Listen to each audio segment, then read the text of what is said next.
Topping news, residential customers are not the only ones feeling the impact of the recent power outages.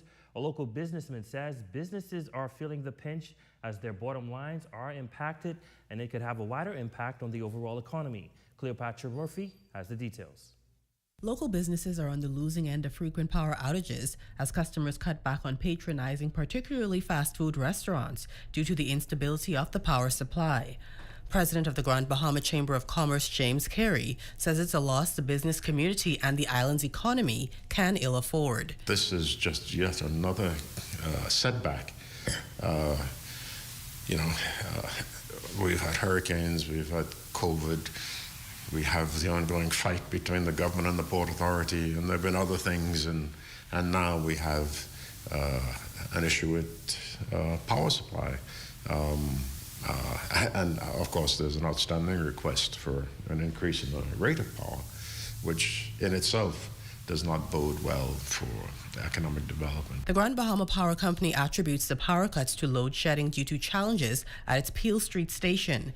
The instability comes as the company has also announced the fuel charge rate has increased for September. It can lead one to believe that the increase in the fuel surcharge is to make up for what may be lost from the revenue in just providing electricity as normal.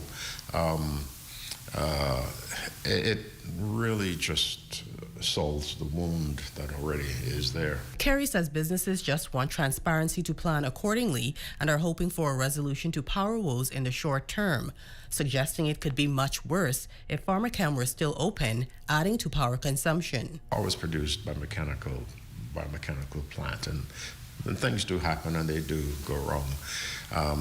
But we would really need to see that there is a sufficiency of redundancy in place so that when something like this does take place, that we're not left to suffer the way we are. Officials at the Grand Bahama Port Authority met with power company officials on Saturday, and they assured the company is working towards stabilizing the power supply by the end of the week. For the Bahamas Tonight, the Northern Edition, I'm Cleopatra Murphy.